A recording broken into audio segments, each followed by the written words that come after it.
বন্ধুরা, তোমরা কেমন আছো? আশা করি ভালোই আছো। আমিও ভালো আছি। আজকে ওয়েদারটা একটু ভালোই আছে, ঠান্ডা ঠান্ডা। রোজকার মতো আমি চলে এসেছি, তোমাদের দেখাবো কি রান্না করেছি।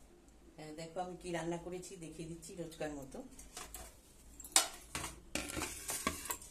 পটল ভাজা, আর একটা রাঙা আলু, উচ্ছে, পটল আর একটু গাজর ছিল সিদ্ধ দিয়ে দিয়েছি। আর একটু ডাল ছিল, ছোলার ডাল। টক ডাল করেছি আম দিয়ে, আর কাঁচা আম পাওয়া যাচ্ছে না, পেকে যাচ্ছে। আর এটা লাউ খোসা ভাজা, একটু পোস্ত দিয়ে দিয়েছি। আজকে আমাদের নিরামিষ। আজকে ডিম করেছি, ডিম মামলেট করে ওই আলু দিয়ে যেরকম ডিমের ঝোল করে ওরকমই করেছি।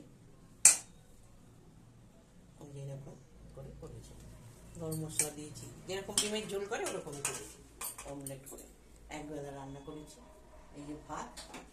অনেকে আমাকে কমেন্ট করেছে যেরকম আমি রান্নার রেসিপি দেখাই না। আমি বলেছিলাম রান্নার রেসিপি দেখাতে পারি না, বৌমা কাজে ব্যস্ত থাকে। ঠিক আছে, তোমরা যদি কেউ দেখতে চাও আমি মাঝে মধ্যে দেখিয়ে দেবো, সুযোগ পেলেই আমি দেখিয়ে দেবো। নিরামিষ বললাম, আবার ডিমটাও করেছি, মাছ আমি যেহেতু ডিমটাও করেছি আর কি। তোমরা হয়তো আবার বলবে যে নিরামিষ বললো আবার ডিম খেয়েছে। ওই আইটেমটা নিয়ে আছে আর কি, ডাল ফালগুলো সব নিরামিষই করেছি। ও ডিম খেতে চাই না, তাই ডিমটা করেছি। এই একবেলা রান্না করেছি, রাত্রিবেলায় আবার নাতি বলেছে গন্ধুর চালের ভাত খাবে, আলু সিদ্ধ কুমড়া সিদ্ধ দিয়ে, ও খুব ভালোবাসে। ও যখন বলেছে আমাদের খেতেই হবে, ঠিক আছে আমরা রাত্রে ওটাই খাবো। ঠিক আছে, দেখিয়ে দিলাম। কোনো রেসিপি দেখাতে পারলে আমি দেখাবো, তোমরা যদি দেখতে চাও দেখিয়ে দেবো। আমার চ্যানেলটা ভালো লাগলে তোমরা সাবস্ক্রাইব করে দিও, আমি খুব ভালো ভালো লাগবে আমার। আর লাইক কমেন্ট শেয়ার করতে ভুলো না কিন্তু, আমার পাশে থেকো, খুব ভালো লাগবে, খুব খুশি হবো তাহলে আমি।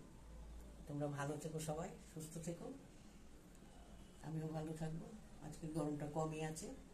আচ্ছা রাখি, টাটা।